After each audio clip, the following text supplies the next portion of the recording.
Hi everyone, welcome back to Sydney and Starlet, and if you're new here, wake up. Welcome, enjoy the videos. So today me and Sydney are going to be reading Disney's Dumbo. So let's start. What sound does the elephant make? Good elephant noises.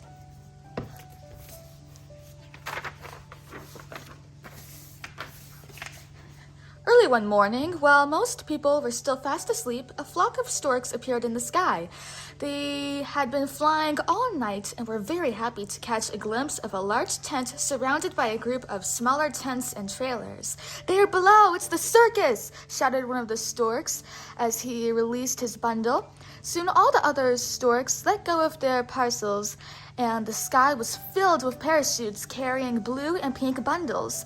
A gentle breeze delivered the drifting arrivals right to the tents. Mrs. Giraffe, the tallest, was the first to spot the bundles. "Wake up, everyone! The storks have come," she called. "Our little ones are here!" Baby giraffes, tigers, lions, bears, and kangaroos floated down to their waiting mothers. The animals ran this way and that to catch their young. The baby tiger landed gently next to his mother, and the baby giraffe reached out her long neck to lick her mother on the way down.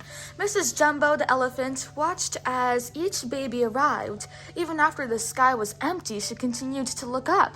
"Oh dear," she sighed. "I was certain there would be a bundle for me. Now I'll have to wait until next year." She began to cry. By mid-morning, the circus tents were folded and animals loaded onto the train. The circus was moving to another town. Casey Jr. was a brave little engine, and he sang, "I think I can, I think I can, I think I can," as he climbed the hills, pulling his heavy load. "Woo woo," he whistled as he chugged slowly uphill. And when he reached the top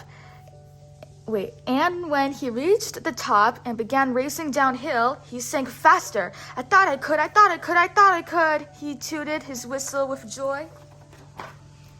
As the train sped along the tracks, a small shape moved along the tops of the cars. It was a stork carrying a large bundle and shouting, "Mrs. Jumbo! Special delivery for Mrs. Jumbo!" Hearing the storks' shouts, two elephants snuck their trunks through the opening and waved. "Over here!" they signaled.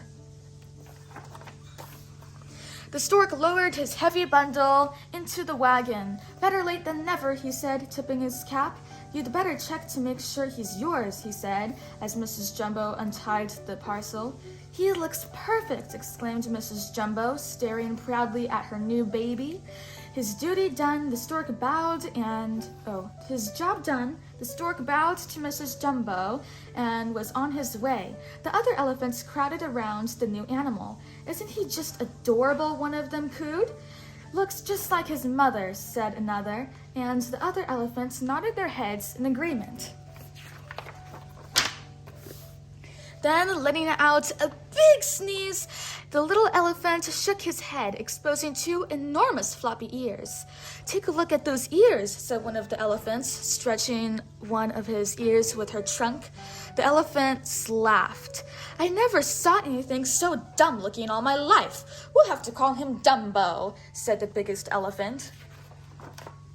Mrs. Jumbo picked up her baby and stormed off to the corner so they could be alone. "Don't pay attention to them," she said softly. "I think you are the most handsome elephant in the world. They're just jealous." And she cuddled him and gently stroked him with her trunk. Late that night, the train finally reached the town where the circus was to perform. The animals were unloaded and the tents were pitched. The next morning, a parade was held to announce the circus's arrival. Proud camels led the way, followed by the ringmaster, who shouted to the crowd, "Ladies and gentlemen, boys and girls, come to the big top tonight. We'll make you laugh, we'll make you cry. We'll thrill you with wonderful acts you've never seen before. All this and more at the circus." Behind the ringmaster, the hippo yawned as he pulled the 33-ton pipe organ along. An endless stream of animals passed through the town. Kangaroos carried their babies in their pouches and hopped along beside the bears, while the lions roared from their cages, frightening the crowd. Bringing up the rear were the elephants, and last of all was little Dumbo, clutching his mother's tail. Dumbo looked around in wonder. This was his first parade, and it was all very exciting. He dreamed of the day when he would be at the head of the procession. Lost in his daydreams, Dumbo didn't look where he was going. He stepped on one of his enormous ears and tumbled headfirst into a mud puddle. Seeing the little elephant's trip made the crowd laugh. "Look at those ears," a boy shouted. "They'd make the biggest slingshot in the world." He reached over and pulled at one of Dumbo's ears. It snapped back and knocked the little elephant over again. The crowd laughed and jeered even more. Dumbo was filled with shame. Tears fell from his eyes as he tried to wrap himself up in his huge ears. The boy reached out and pulled one of his ears again. This time, Dumbo cried in pain. Hearing her baby cry, Mrs. Jumbo rushed to his aid, trumpeting in anger. She grabbed the boy with her trunk and lifted him up in the air. The boy was frightened and began to yell. "Help! Help!" he shouted. "You're hurting me!" Which, of course, was not true. Mrs. Jumbo only wanted to teach him a lesson, so she placed him gently back on the ground. But the crowd had become hysterical. Thinking that Mrs. Jumbo was wild, they called for help. "That elephant is crazy! Do something! She's dangerous!" shouted the bystanders. The trainers came running with ropes, which they threw around Mrs. Jumbo's neck. Mrs. Jumbo reared up on her hind legs and shrieked in protest. Protest, but it was too late. The ropes tightened around her and she was led away. "Lock her up," shouted the ringmaster. Poor little Dumbo watched as his mother was led away. Now he was all alone. He went to the other elephants, hoping to find out where his mother was. But when the elephants saw Dumbo coming, they turned their backs on him. "What a disgrace! All that fuss for a floppy-eared little runt," said one of the elephants. "Nothing would have happened if it weren't for that Dumbo. It's all his fault," replied another. Poor Dumbo sat down and began to cry. He sobbed quietly in the corner. He felt something tickle his trunk. It was a little mouse. "Don't be sad, Dumbo. I'm your friend," whispered the mouse. "I heard what they said about you, and I'm going to teach those gossiping patch germs a lesson." The little mouse crept up behind the elephants and, placing his hands on his hips, let out a piercing squeak. The startled elephant stampeded out of the tent without a backward glance. "If there's one thing that scares an elephant, it's a mouse," chuckled Dumbo's new friend. Dumbo looked at the little mouse with admiration. The mouse bowed. "Timothy's the name," he said. "I may be small, but don't let my size fool you. I get around, and no one notices me. I know everything that goes on in this circus. I know that your mother's been locked away, and I also know that you're ashamed of your ears. Well, I think they're great. Those ears are going to make you famous one of these days. Stick with me, kid. I've got big plans for you."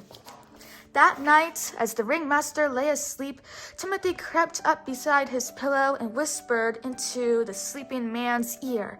"Tomorrow for the grand finale, use the elephants. Think big, and big means Dumbo." The mouse repeated the message several times in the sleeping ringmaster's ear. The next morning, the ringmaster awoke with a smile on his face. "I've got a wonderful idea for the new grand finale," he said. "I'll use the elephants and that little Dumbo too. And to think I thought of it all by myself." With that, he rushed off to prepare the new act. That night, standing under the spotlight, surrounded by elephants balancing on their hind legs, the ringmaster announced the grand finale. Ladies and gentlemen, we will now present to you for your entertainment, the most stupendous, magnificent, super colossal spectacle ever witnessed, shouted the ringmaster. As the audience held its breath, an elephant climbed onto a large ball. The crowd watched as elephant after elephant climbed on top of each other. Ouch, take your foot off my eye, grumbled the elephant on the bottom. Gaining a little weight, aren't you? Mumbled another elephant, sagging under the weight of her friend. And now for the grand finale, shouted the ringmaster. Little Dumbo will leap from a springboard onto the top of this pyramid of pachyderms. Pachyderms, however you pronounce that, pachyderms. The bright spotlight shone down on Dumbo, who was frozen with stage fright. Timothy the Mouse had tied the little elephant's ears out of the way. He gave Dumbo a nudge and whispered, "Go ahead, kid. Show them what you're made of." Dumbo gathered his courage and began to run into the big ring toward the springboard. As he ran, his ears came untied and flopped down. The audience gasped as Dumbo tripped and went flying head over heels, bumping right into the ball on which the elephants were balanced. For a split second, all was silent. Then a faint creaking was heard as the elephants began to sway back and forth. The people in the audience ran for their lives as the huge pyramid of elephants began to collapse. One of the falling elephants landed on a trapeze, and another clung to her tail. Back and forth they went. "I can't hold on much longer," shouted the elephant who was holding on by her trunk. The ringmaster stood by helplessly. Finally, the elephant on the trapeze fell, taking her friend with her. As if blown by a strong wind, the circus tent began to billow. Then it collapsed. Fortunately, except for a few bumps and bruises, no one had been badly hurt. Dumbo, however, was in serious trouble. "A star, huh?" snorted the ringmaster. "You're nothing but a bungling clown. So that's exactly what you will be." Dumbo's face was painted when he was forced to stand in the ring waving a little flag. Night after night, Dumbo played the fool as the clowns threw cream pies in his face and the audience laughed and jeered. One day, the clowns came up with a new act for Dumbo. They built a large house and made believe it was on fire. At the very top was Dumbo wearing a baby bonnet. Dressed as firemen, the clowns ran around frantically, waving fire hoses and squirting everything. One clown held up a tiny ladder. "Do you think this is long enough?" he asked, as the audience roared with laughter. "That ladder is much too short," shouted one of the clowns. The baby will have to jump." "Jump, baby, we'll catch you," yelled the firemen, who were holding a safety net. Dumbo looked down, shaking with fright. It was a long way down, and the net didn't look very strong. The fumes from the make-believe fire hurt his eyes. The audience began to chant, "Jump, jump!" Dumbo closed his eyes and leaped. His ears flapped out behind him. Dumbo thought the nets would break his fall, but his ordeal wasn't over. The nets tore under his weight, and Dumbo fell into a tub of water, making a big splash. Can you say splash? Yes. It's a splash. The audience roared with laughter at the sight of the big wet baby. Soon the laughter turned into applause, but the clowns were the ones who took the bows. Ashamed and still shaking, Dumbo walked sadly out of the circus tent. He had never felt so miserable in his life.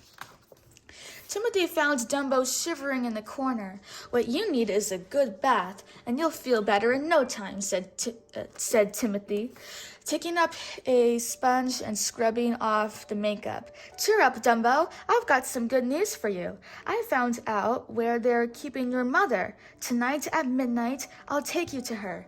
Dumbo could hardly wait. He missed his mother very much. That night, Mrs. Jumbo heard a noise outside her prison car. She turned and saw a little trunk sticking through the bars. "Dumbo, is that you?" she whispered, moving slowly toward the window.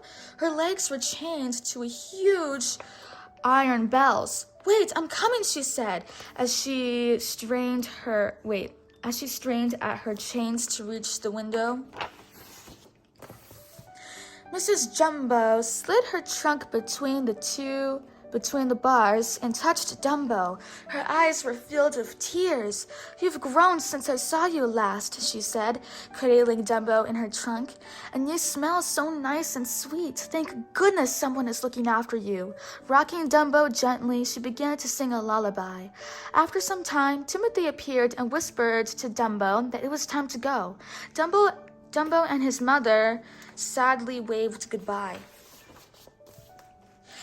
As they neared the circus tents, Dumbo and Timothy heard the shrieks of laughter and the popping of corks. The noise was coming from the clown's tent. "Did you catch the look on that little elephant's face when he fell into the water?" asked one of the clowns, collapsing in a fit of giggles. "Tomorrow we'll make the house taller. Then he'll make an even bigger splash," said a second clown. "Better be careful," another clown warned. "We don't want to hurt the little guy." You can't hurt an elephant," the second clown scoffed. "They're made of rubber." All the clowns laughed.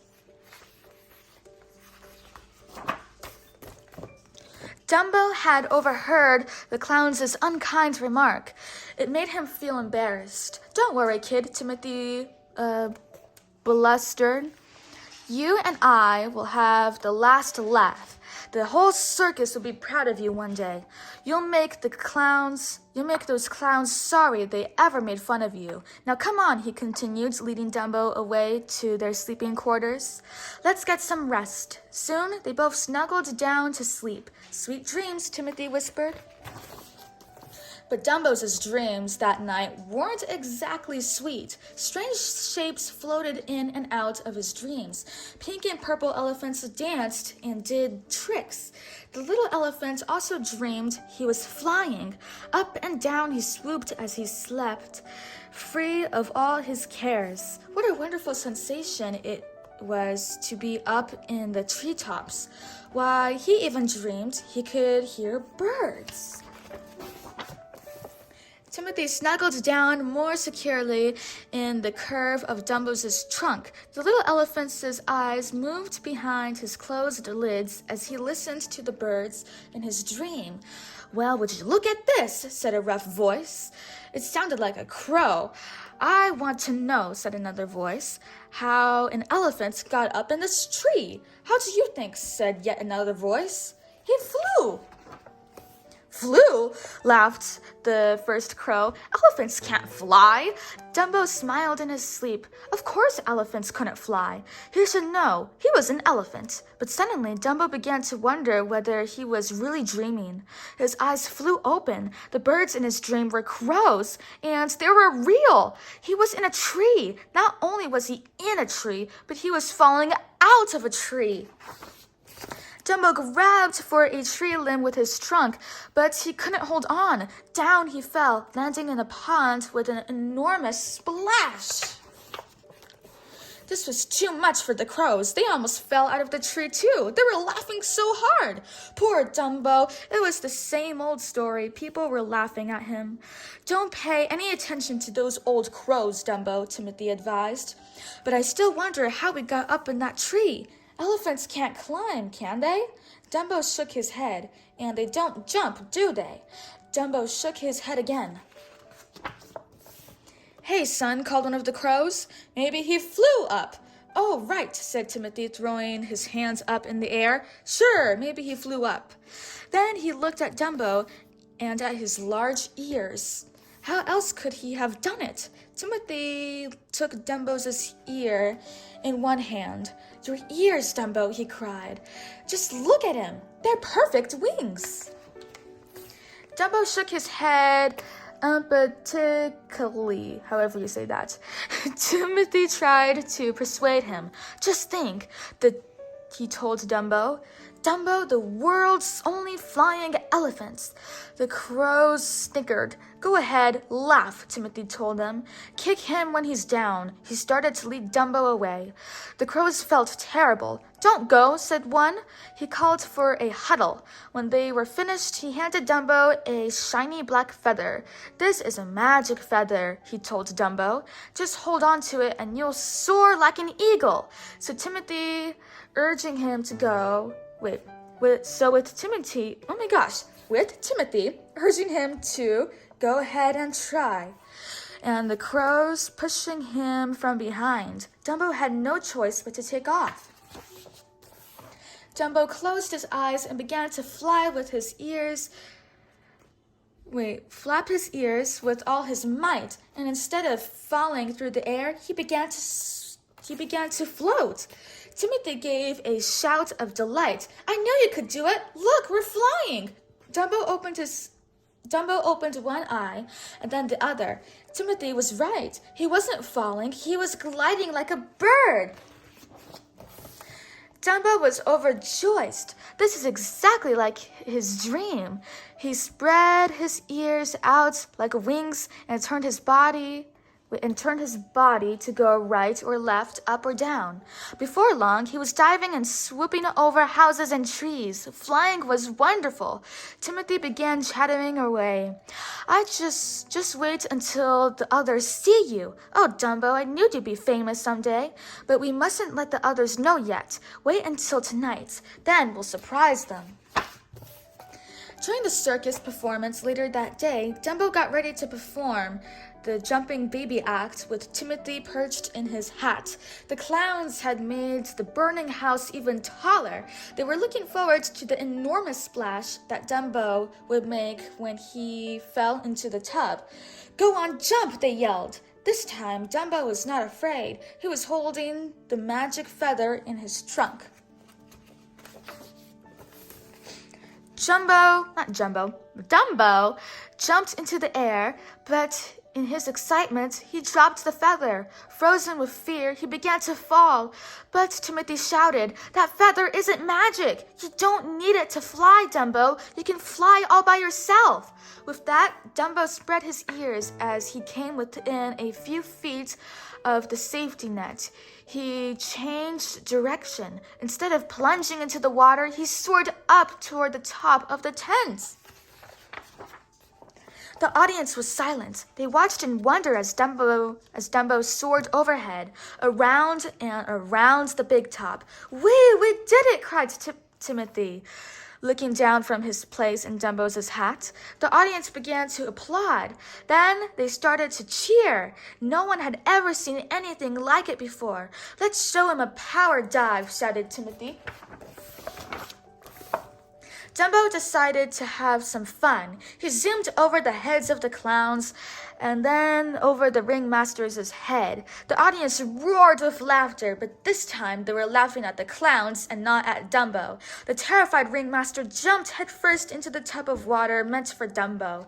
The thunderous applause rang in Dumbo's ear. The audience loved him. He was a star. Can you say star? Go! Star! Dumbo became an overnight sensation. Every newspaper in the land carried his picture on the front page. The sun showed him power, diving in the circus tent. The news showed him flying over the countryside in aviator's, however you say that, cap, setting a new altitude record. Everyone knew about Dumbo the flying elephant. Dumbo drew record crowds in every town and village and Dumbo drew record crowds in every town and village in the circus passed through. The ringmaster was so happy with his new star that he ordered Dumbo's mother to be released. Every morning, high above the circus tents, a small figure could be seen soaring across the sky. It was Dumbo practicing his act. With Timothy in his cap, he performed nose dives, spirals, loop-the-loops, spins, rolls, and landings, while his mother watched proudly from the ground. Below, the other elephants looked on with pride. They had changed their minds. They had changed their minds about the little runt. He's going to go far, that Dumbo, said one. I always said he was special, said another. No, I was the first to say so, argued a third. Woo, woo, chugga, chugga, chugga, tooted Casey Jr. as he raced down the track. He was proud of his famous passenger, Dumbo the Flying Elephant. The end. So that's it for today, everyone. We really hope you all enjoyed it, and we'll see you all next time. Bye-bye. Bye-bye. Pick out your favorite page.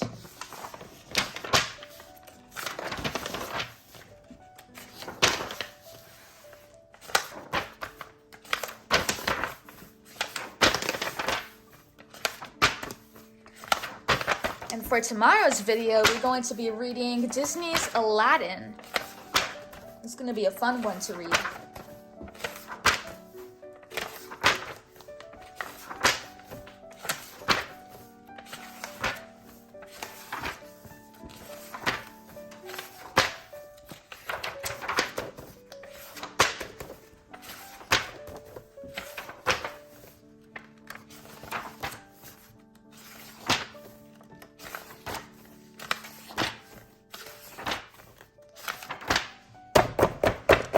That is a fantastic page.